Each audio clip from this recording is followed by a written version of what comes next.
একজন রিক্সা চালক বাবা সারাদিন অন্তত কঠোর পরিশ্রম করেন। 6 থেকে 16 ঘন্টা ধরে রিক্সা চালান, যা একটি পরিশ্রমিক পেশা। এই পরিশ্রমের মূল উদ্দেশ্য তার পরিবারের সদস্যদের মুখে অন্ন তুলে দেওয়া, সন্তানের লেখাপড়া করানো, তাদের ভবিষ্যৎ নিশ্চিত করা।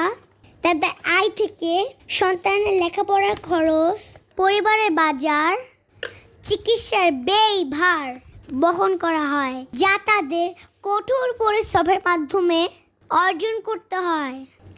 একজন চালকের প্রতিদিন দীর্ঘ সময় ধরে পরিশ্রমের মাধ্যমে এই টাকা উপার্জন করতে হয়।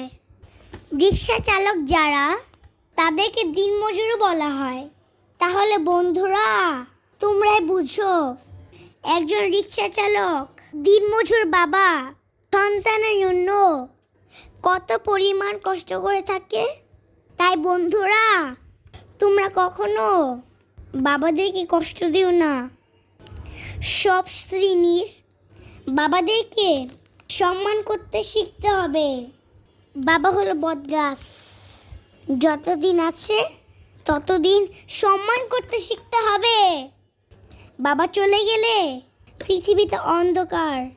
তাই বন্ধুরা, চলো আমরা সবাই মিলে মা বাবাকে সম্মান করব।